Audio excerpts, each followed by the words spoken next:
menjadikan kedatangan kita di sini sebagai pahala yang besar insya Allah Subhanahu wa taala. Dan semoga ini menjadi sebab Allah Subhanahu wa taala mengampuni dosa dan kesalahan kita. Sekaligus juga sebagai rasa cinta Allah Subhanahu wa taala bagi seorang hamba, bahwasanya Allah akan memberikan kepadanya jalan hidayah dari mana saja, ya. Dan ini termasuk pintu hidayah yang terbesar, yaitu menuntut atau belajar di majelis ilmu, ya. Karena tidak semua orang diberikan oleh Allah Subhanahu wa taala kesempatan seperti ini. Baik, kita lanjutkan kajian kita terkait dengan kitab Tauhid. Urgensi pentingnya tentang Tauhid. Kemarin kita sudah jelaskan bagaimana kedudukan Tauhid, pengertian Tauhid, manfaat dan faedah Tauhid bagi kita semuanya. Nah, ini juga ada beberapa hadis dan ayat. Begitu terusnya. Wan Abi Sa'id radhiyallahu taala anna Rasulullah sallallahu alaihi wasallam qala man mata wa huwa yad'u lillahi niddan dakhala an-nar, rawahu Bukhari.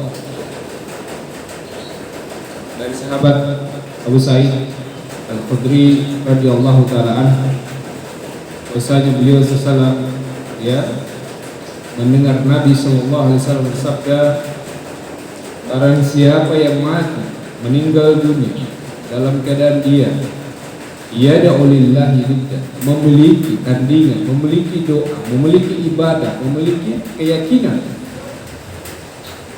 tandingan kepada selain Allah Subhanahu wa taala, dakhalan nar, pasti masuk neraka. Rawahu Bukhari, diriwayatkan oleh Imam Bukhari. Siapa saja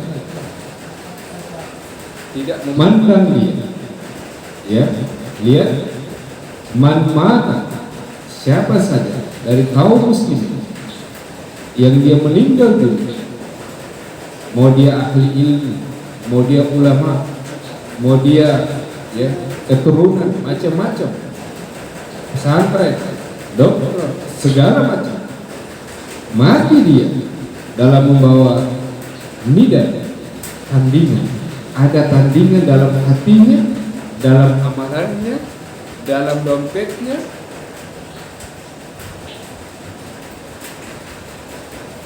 nah,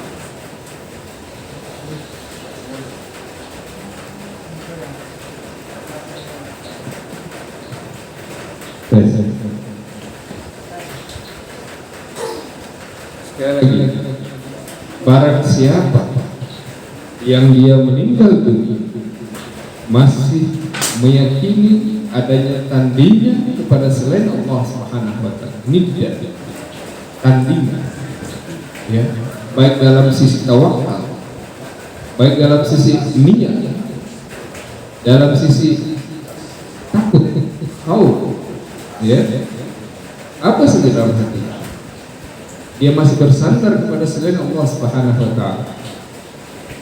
Kemudian dia meninggal, belum sempat bertaubat, belum sempat bertaubat,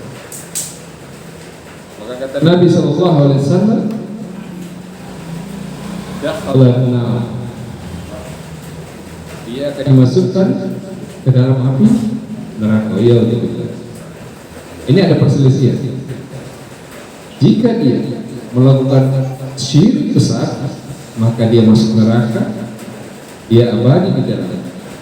Jika dia melakukan syirik kecil, maka Allah akan mengazabnya, mensucikannya, wa fi tahta masyiatillah.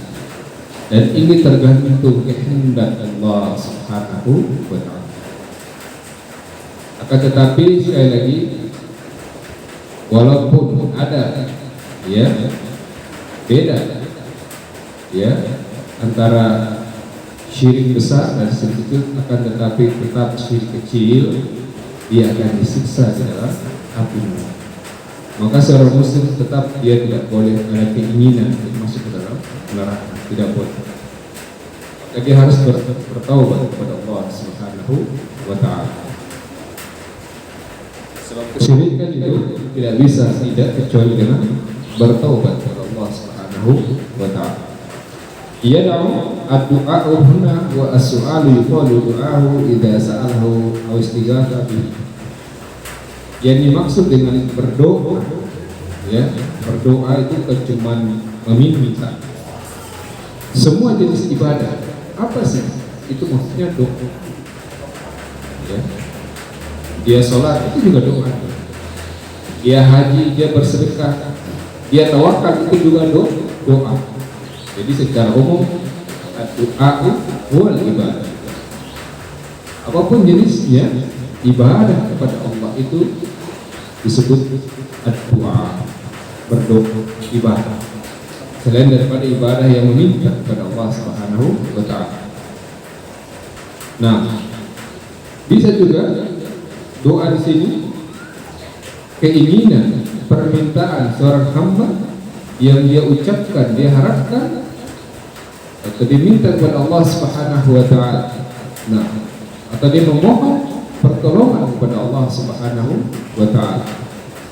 Ingat, doa baik itu yang dia ucapkan maupun yang ada dalam hati, dia memohon, ya Allah, jangan sampai saya bangkrut. Dia berharap jangan sampai bangkrut.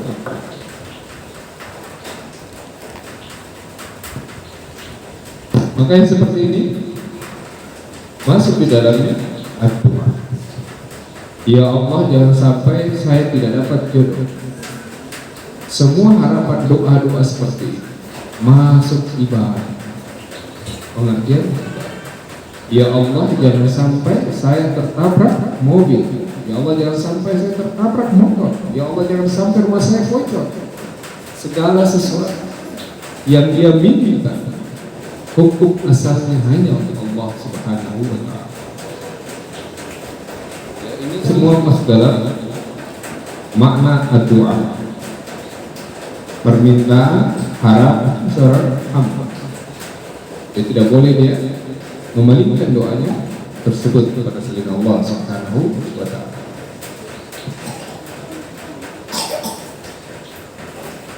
Kemudian al-ma'na al-ijmal al-hadis yakhbir Rasulullah sallallahu alaihi wasallam anna man ja'ala lillahi syabihan wa mathilan fil ibadah yad'uhu wa yas'aluhu wa yastaghithu bihi nabiyyan kana hadha niddun aw niddu aw ghayruhu wastamarra ala dhalika ila al-mamati ay lam yatub bihi. Nah, termasuk juga di dalam seorang yang menjadikan penyerupaan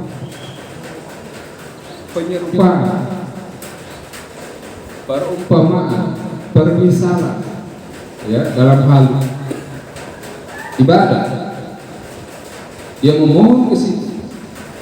Tadinya dia meminta kepada keselamatan, jodoh, tapi dia pergi ke suatu tempat, dia menjadikan tempat itu syabihan atau mathilan, serupa sebagaimana dia tadi meminta kepada Allah. Ulang ya. Ya Allah, berikanlah aku rezeki. Sudah dia berdoa mesti. Begitu dia pergi, diajak oleh teman, ayo kita pergi ke sana, ada tempat bagus untuk kita meminta. Nah, ini disebut syabihan atau mathilan, tamthil, ya. Ini disebut penyerupaan. Kenapa penyerupaan? Karena meminta yang tadinya hanya untuk Allah, dia bawa ke tempat lain yang dia anggap, dia yakini tempat tersebut juga sama ketika dia di masjid meminta dengan doa dan harapan yang sama. Dia meminta rezeki, jualannya laris, ya. Tidak cukup dia meminta di kamarnya, di masjid, di Baitullah.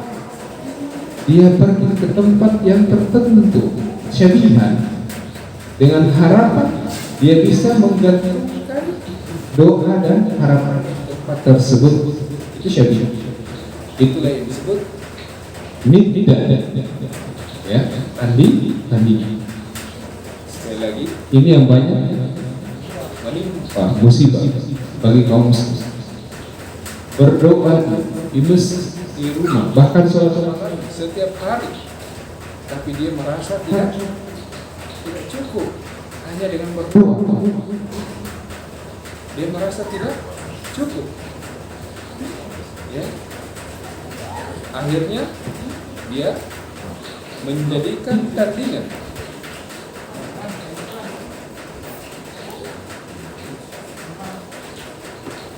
Yes.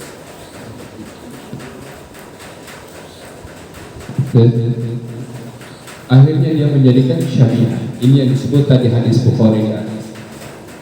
Siapa yang meninggal dalam hatinya pernah atau masih melakukan tandingan, syabihan, mathilan, maka dakhala. Nah, kalau dia tidak bertaubat kepada Allah, maka kata Nabi sallallahu alaihi wasallam pasti masuk neraka. Ini hadis Nabi sallallahu alaihi wasallam. Ini ancaman bagi kita semua. Jadi sekali lagi, ibadah seseorang, ya, sebesar apapun ibadah, pahala seseorang sebesar apapun pahalanya, jika dia melakukan satu saja perkara yang disebut niddah, tandingan, dia hanya karena ingin berdoa, dia tidak sujud di situ. Ingat, dia tidak sujud, ya, dia tidak sholat di situ. Dia hanya datang meminta, berharap ada wasilah, perantara antara dia dengan Allah Subhanahu wa Ta'ala. Cuma itu masalahnya, ya. Nah, inilah disebut syabihan, penyerupaan. Dia meyakini bahwa ada sesuatu makhluk yang mampu memberikan dia perantara sehingga doa dan permintaannya dikabulkan oleh Allah. Itu syabihan atau niddah, tandingan. Jadi sekali lagi, kita waspada dari tandingan atau syabihan yang dimaksud di dalam hadis Nabi sallallahu alaihi wasallam. Baik.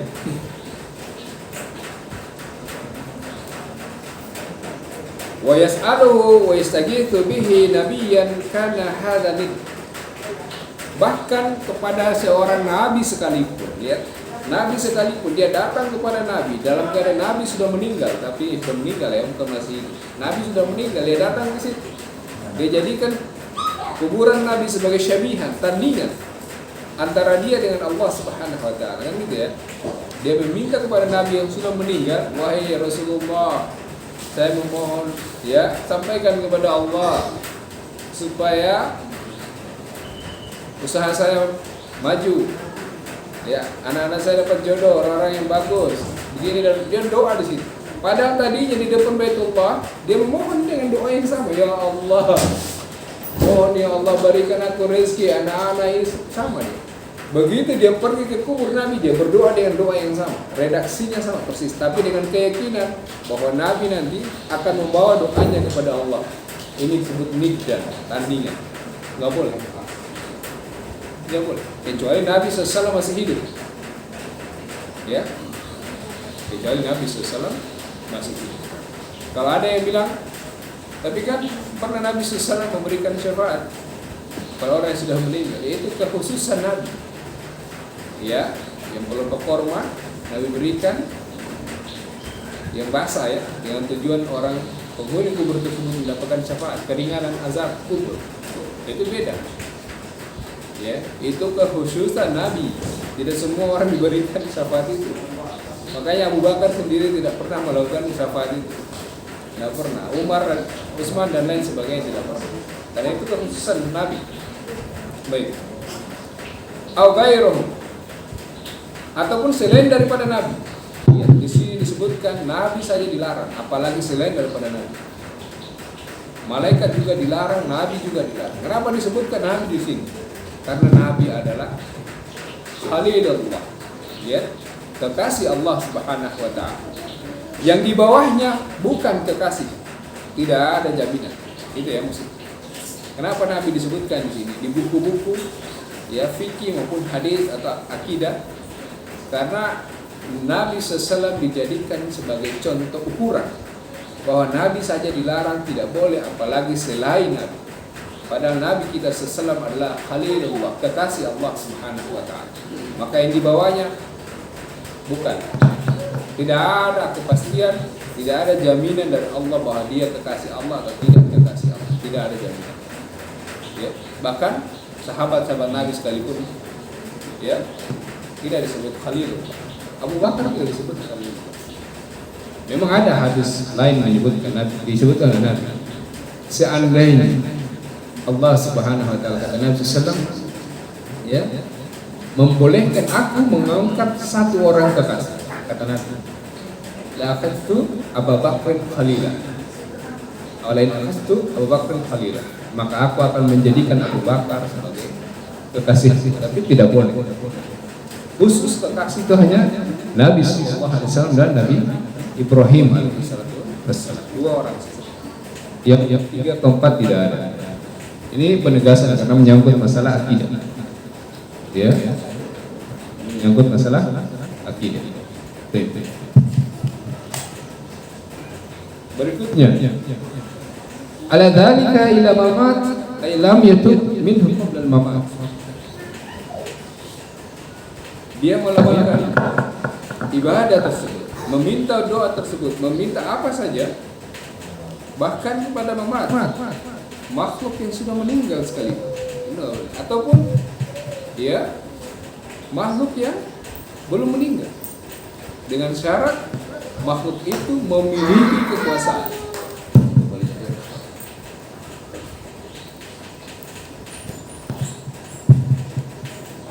Jadi sekali lagi ya, meminta doa kepada seseorang yang masih hidup itu diberikan syarat oleh para ulama. Tidak semua orang. Contoh, dia punya kemampuan untuk mengabulkan doa itu, maka itu boleh. Maka itu boleh. Dia orang soleh, dia seorang alim, ulama, boleh. Tapi kalau dia seorang peminum minuman khamar, pemain judi, minta ke situ, boleh enggak? Tidak boleh. Nah, ini beda ya. Jadi tidak semua yang hidup boleh diminta doa. Ada syarat. Ya. Orang yang sholat 5 waktu, orang yang puasa, orang yang haji, tapi dia melakukan kesyirikan kepada Allah, bahkan syirik besar, boleh tidak minta doa kepada dia? Tidak boleh. Ini syarat. Ya. Dia harus orang saleh. Yang dimaksud orang saleh, orang yang ibadahnya bebas dari segala bentuk kesyirikan. Ini ilmu, Pak. Ya Bu ya, ini ilmu. Jadi kalau minta doa kepada seorang, lihat ya, tingkat kesalehan. Jangan-jangan dia di bawah, maaf kata ya, di bawah orang yang meminta. Hanya karena maaf kata, banyak orang menganggap dia aneh. Ada yang menganggap seperti itu. Karena dia aneh, wali kayaknya. Ada yang seperti itu. Padahal di masjid tidak pernah kita lihat. Katanya dia sholatnya di Mekah. Ya seperti ini, ya, perlu diluruskan. Perlu diluruskan. Ya, ini berita-berita seperti ini harus diluruskan. Baik. Sebab kita berakidah harus di atas keyakinan. Namanya saja keyakinan, Pak. Bagaimana bisa ada keyakinan kalau kita tidak pernah melihat dia sholat di Masjidil Haram? Masuk ke kamar langsung dia sholat di Masjidil Haram. Kita kan tidak pernah lihat. Lalu kenapa kita yakin itu benar? Kan aneh manusia ini. Pernah lihat dia terbang di atas apa saja, atau di bawah jin atau angin? Kan nggak pernah. Makanya keyakinan itu, ya. Kenapa disebut yakin kepada Al-Quran? Karena Al-Quran ini adalah wahyu Allah, dalam wahyu Allah. Ya. Adapun yang selain daripada itu tidak bisa. Kenapa? Karena wahyu memang diturunkan langsung oleh Allah Subhanahu wa taala. Adapun cerita yang kita dengarkan itu cuma cerita. Sementara Al-Quran jelas, ya, wahyu yang Allah wahyukan pada Rasulullah SAW. Wajib kita yakini, kita imani kebenaran. Adapun cerita itu bukan wahyu. Bisa dibedakan ya. Supaya ketika ada orang yang cerita, dia harus punya ilmu. Dia harus tahu, dia harus seleksi betul cerita ini. Maaf, cerita ini dari mana sumbernya? Dia tanya betul. Tapi kalau Al-Quran gak usah ditanya sumbernya, ini Al-Quran. Tapi kalau cerita orang lain, siapapun dia ditanya dari mana sumbernya? Begini dan begini, siapa yang ceritakan? Si A. Tanya si A, di mana si A? Kenapa kamu dengar? Saya dengar dari si B. Tanya si B. Ya, karena kenapa? Karena itu menyangkut keyakinan kita. Ada orang sampai meyakini bahwa benar cerita itu. Orang bisa sholat di Masjidil Haram dalam sekejap. Padahal dia tidak pernah melihat orang itu. Nah, ini hal-hal yang kecil sepele tapi mengganggu Islam. Dan ini semoga bisa memberikan kepada kita pengalaman ya, untuk menseleksi setiap fenomena yang terjadi di lingkungan kita. Kuat imannya Pak. Kuat imannya tadi ya, bukan berarti dia ikut-ikutan, tidak boleh. Dia kalau sudah belajar akidah Pak seperti ini tidak bisa lagi dia ikut-ikutan. Dia harus tanya referensinya, benar tidak, mana ayatnya, mana hadisnya. Karena ini menyangkut keyakinan dia. Dan kalau menyangkut keyakinan seorang itu menyangkut keselamatan. Ya, apalagi masalah ini. Meminta tandingan. Ini sana makbul, ini syekh, ini begini. Ya. Ini kan cerita. Cerita. Mana buktinya? Doanya bisa diijabah oleh Allah Subhanahu wa taala. Mana buktinya beliau sekarang dalam syurga? Enggak bisa ditunjukkan. Tapi kalau Nabi ada dalam Al-Quran, ada dalam hadis. Gitu ya. Karena ini keyakinan. Keyakinan. Kita meyakini seorang yang kita anggap bisa mengabulkan doa kita kepada Allah Subhanahu wa taala dalam keadaan dia sudah meninggal. Ini keyakinan. Makanya dalam pelajaran tauhid yang seperti ini betul-betul dibersihkan, enggak boleh murni untuk Allah Subhanahu wa taala doa yang diberikan. Enggak boleh ada tandingan, tidak. Kalau dia pernah lakukan, hendaknya dia bertobat kepada Allah Subhanahu wa taala. Ya, hendaknya dia bertobat kepada Allah Subhanahu wa taala. Keutamaan tauhid itu luar biasa. Nanti disebutkan di sini. Sebelumnya kita sudah jelaskan. Keutamaan tauhid itu walaupun dosanya sepenuh langit dan bumi, kemudian dia meninggal tidak menyekutukan Allah, Allah masukkan dia ke dalam surga. Baik, kita dengan azan, setelah itu kita lanjut. Wallahu a'lam bishawab.